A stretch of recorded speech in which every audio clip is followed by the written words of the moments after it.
The person is Greg Edwards.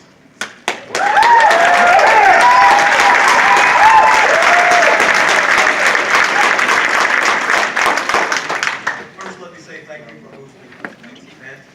My name is Greg Edwards, and I am 48 years old.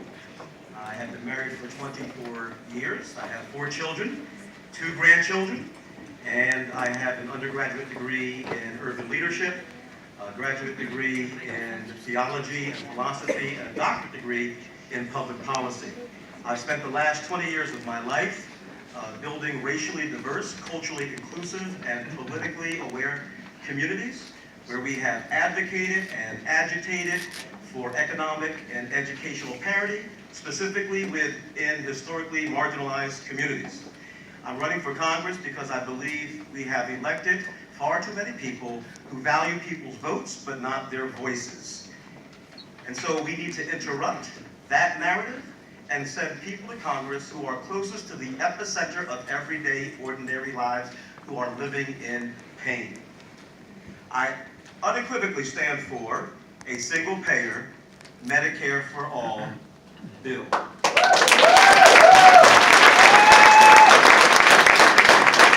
It is an absolute travesty that the nation with the highest level of income will allow her citizens to crowdsource and use social media to cover their medical care. That's not right, it's not acceptable. We can do better than that, and now is the time for us as Democrats not to be moderate. How did we get in this situation? ACA was a flawed bill to begin with, and now we are fighting to hold on to the skeletal remains of what's been left as a result of this latest tax scam bill. Now is the time for us to elect the folks who are not going to politicize our health. Our health is our greatest resource. If we put the profitability of corporations over the well-being of people, we will, as a party, continue to regret our decisions. We have to stop being reactionary. I want to thank you for your time, and I am enjoying being here with you. And I also hope that all of our candidates, my fellow candidates, stand on the side of universal access to health care. Thank you.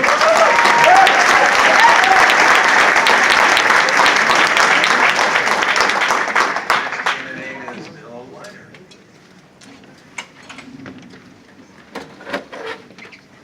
My name is Bill Leiter.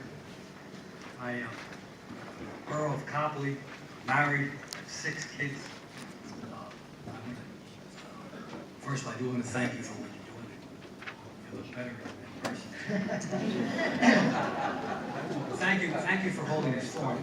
I want to say that as a member of Lehigh Valley Medicare for All, I've had the honor to present the Fix It movie, present all the issues that we're contending with.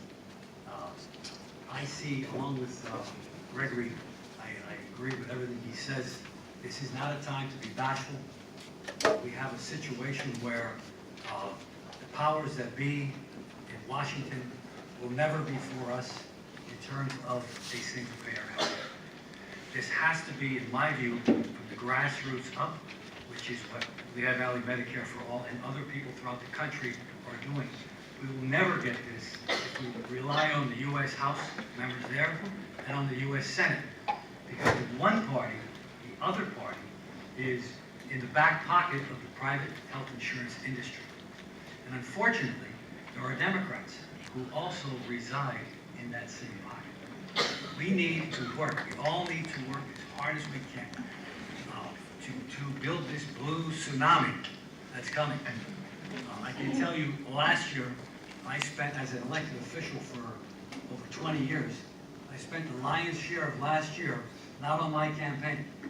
I spent it working for other people. Some of them are sitting in this room tonight from Lehigh, Lebanon County, and other places. So we need all to work together.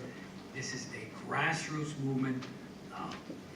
Attend, if you haven't attended the Medicare for All event, please do. There's always a little distinction between the folks who present. They have their own flair. I'd be happy to hopefully one day have you folks sitting in one of those presentations. So I thank you. It's great to be here, and I look forward to the question.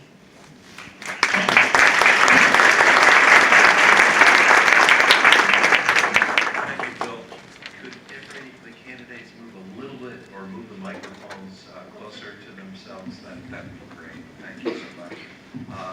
Okay, our next candidate is our district attorney for the Northampton County, John Blanco. Thank you. And good evening, and it's a pleasure to be here with my fellow Democratic candidates, all fine people here tonight. My dad was the son of Italian immigrants. He had a 6th grade education, and his job was a construction worker for 35 years. My mom is Irish, and she had an 11th grade education, and she was a seamstress and worked in the factories and was a housewife and a mother to myself and my sister. And growing up, I was pretty much aware that we were lower middle class, lived on Bethlehem South Side. I watched my dad come home at night, cold in the winter months, scorched in the summer months.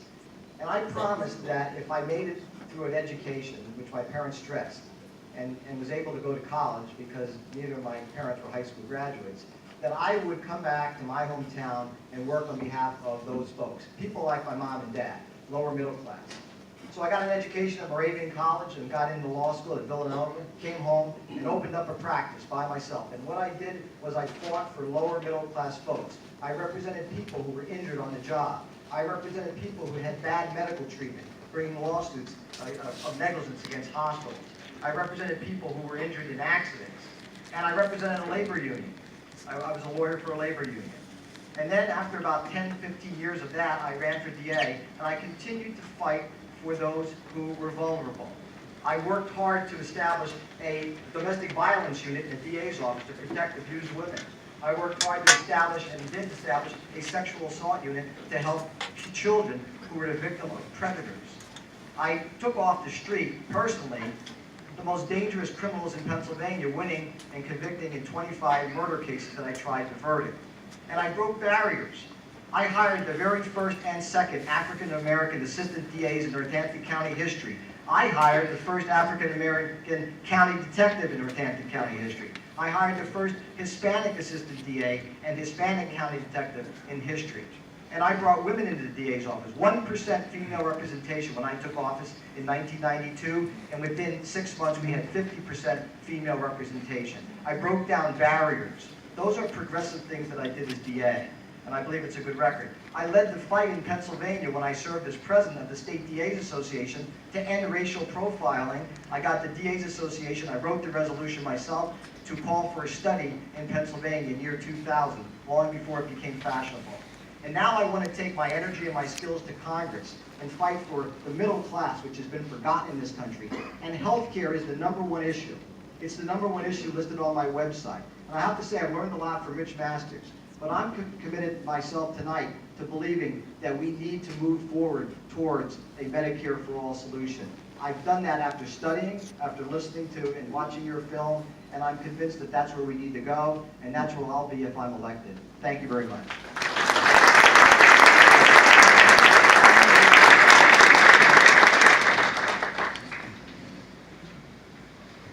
Next candidate is Laura Quick. Thank you, Laura. Thank you. My name is Laura Quick, and I'm one of the first thank our moderators for the Fix-It video. That's excellent leadership. We need more people like you bringing this forward into... We can't hear you. How's that? I wanted to thank them for the Fix-It video that they did. It was an excellent. I hope you all get a chance to look at it. I come from the western end of the district, Lebanon County, and that is where I grew up. Throughout all my high school years, I was always always in a position of leadership. I lettered in track and field. I was often president of clubs, and I wound up being on the who's who of American high school students, and also had the joy of going to a Rotary leadership camp. I also did a lot of volunteer work, even early on in my years. I went on to school in the western side of the state, in Indiana University of Pennsylvania, where I graduated with a BA in International Studies. I finished my studies with an internship down in Washington, D.C., with an agency called the United States Information Agency. It no longer exists because it was our Cold War effort against the Russians. It was a kind of a PR. And, but it was a very, I had the honor of working on the 1988 election, presidential election, helping foreign nationals see our election up close and personally. But the 1988 election wasn't a very good one, but we tried to scoop that under the cover for the Democrats. After I continued to live down in Washington, D.C. and worked in international exchange. After a while of living about 3 years in D.C., I then moved to France, lived in France for 3 years, where I taught English. Came back with my husband and then became a teacher here in the States, so I had to go back and get my teaching certificate. In 1998, I became pregnant with my son, and that changed everything for me. So this is when the fight for Medicare for All becomes a more personal thing. I'm presently a package car driver for UPS, and the reason I'm a package car driver for UPS and no longer a teacher is because of health care. As many of you know, childbirth is a very risky business. In fact, right now American women are dying at 2 a day in childbirth, higher than any other Western nation. And this is a problem. And in my between my 7th and 8th month, I started getting complications. I was 32. I had been healthy all my life. Not so much as a broken bone. And here I was having to deal with an emergency C-section and the possibility when my son was born, he was gray. They had to bag him, as they say. And, but he was healthy. But he was healthy. And, but he wound up being healthy, and it was a wake-up call to me that I needed to make sure I had medical insurance for the entire family. So, and that's why I went to UPS, because I knew they had a good healthcare plan. We need to stop having people forced to getting a stop thing. We have to stop letting people being forced into certain types of jobs because of health insurance.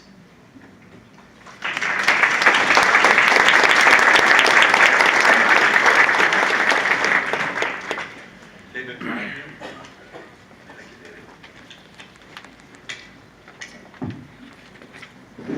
Can everyone hear me okay? But we can't see you. Can't see me? No. I can stand up and talk.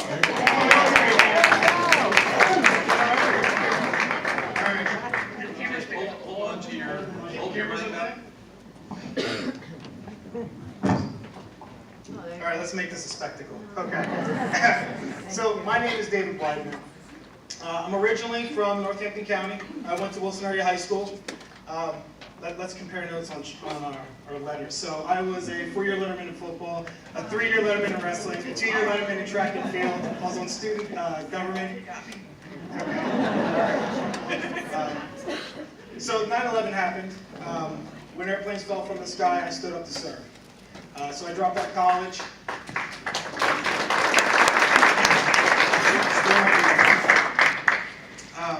So I ended up getting into the Air Force, where I served for 6.5 years. I had to join service with the Army. Got into doing that because the Army was stop lossing soldiers. So basically what that meant is that people that fulfilled their contract were coming back home, getting their lives on track, and then the Army was pulling people back into active duty. So to me, that was unacceptable. So I still had time on the ticket, so I volunteered to fill those positions to help keep soldiers home. I talked 2 of my other buddies that I served with into volunteering to do this role. So that's how I ended up in Afghanistan for my first tour of duty. I spent a total of over 3 years overseas, a year in Korea, and a little over 2 years in the Middle East combined. So after my military service, I came back home. Government contractor for Special Forces contacted me and said, hey, we need a guy who can do logistics and who has training in tactics, so in urban assault. So ended up doing that for a short period of time, came back home. Went to Penn State Lehigh Valley, worked on my undergrad in psychology because I wanted to work with veterans who live with post-traumatic stress. All that funding dried up and went away. Started a business, was a carpenter, creating furniture for a short period of time. I did that for 3 years, and I have to say that I was fortunate that I have my comp in Penn through the VA, which alleviated some of the expenses for my business that I ran for 3 years. But during that period of time, I ended up getting very sick, which is one of my rated disabilities. I have pulmonary disease from my military service. So I ended up getting into education. So contractor just so happened to call me up and said, hey, we could use somebody with a background in military and a degree in psychology. How would you like to work with kids with special needs? Sure, give it a try. Fell in love with it. So I'm currently pursuing my master's in education. So one day I can get back into that and work with kids with special needs. Got my 30 seconds, sorry. Probably should have stood up and took the microphone by now. Okay, killing time here. So, healthcare. It is a very big problem for normal, everyday citizens, but it's also a very big problem for military veterans. I don't want to assume, but it's been in the news in the past, and it has kind of gone away. It doesn't have the same attention that it should, and while I do support a Medicare for All, I cannot support the current bill that is in place right now. And the reason why is right here.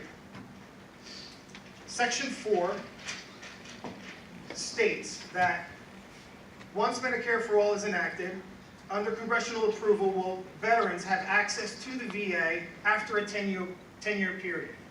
So at the current rate, veterans are committing suicide at 22 a day, right? So that's 8,000 a year. So we're talking about another 80,000 dead veterans because they're not receiving the medical and mental health services that they rightfully deserve and need. And also to go with that, once you go from A to B, there is also the Indian Health Services Program, where Native Americans will also have to wait an additional 5 years to receive the same benefits as every other American under this plan. So while I do support Medicare for All, I cannot support the bill as it stands. My name is David Weidman. Thank you for your time.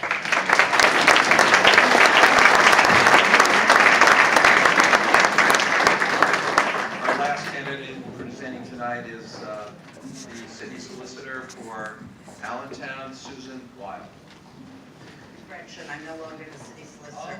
As of the end of 2017, I have gone back to just being a candidate and a lawyer in private practice. But thank you, I was the city solicitor for 3 years. Stand correct. I'm Susan Wild, and I'm glad I'm standing up because you're probably still having a hard time.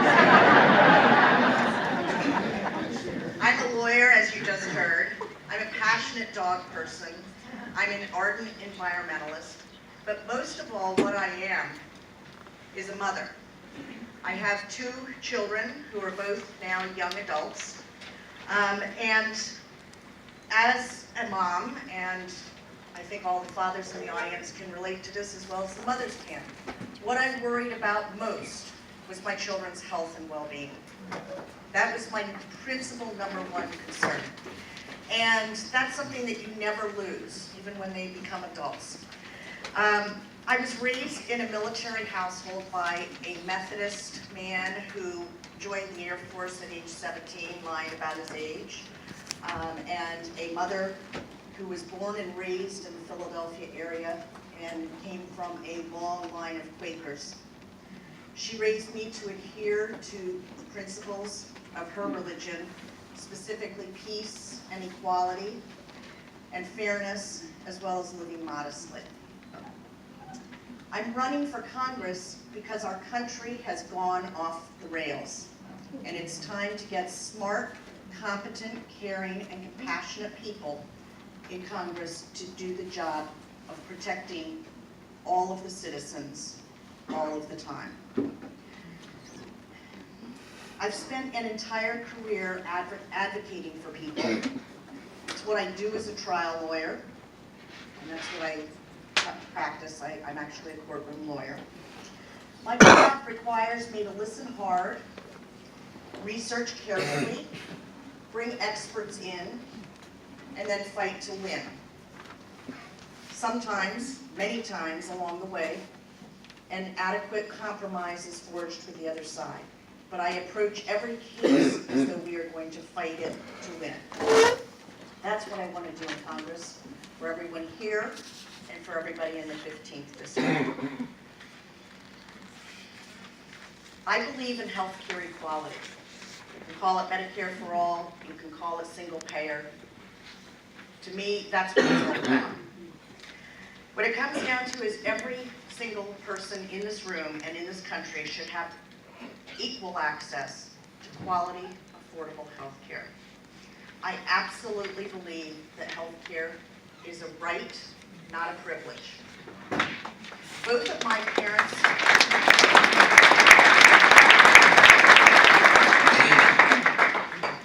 Both of my parents died following acute illnesses. My mother died in 2014 of a glioblastoma, which is a terrible form of brain cancer. John McCain now has it, and Ted Kennedy died of it, and many other prominent people have. And it's an illness that always kills, but to try to prolong the course of life, it requires surgery and chemotherapy and radiation. It's a horrible disease. My father died of complications following his third heart bypass surgery. He had done everything right in life. He quit smoking at a very young age. He ate well. He kept his weight in check. But unfortunately, thanks to family genetics, he faced aggressive heart disease throughout his life.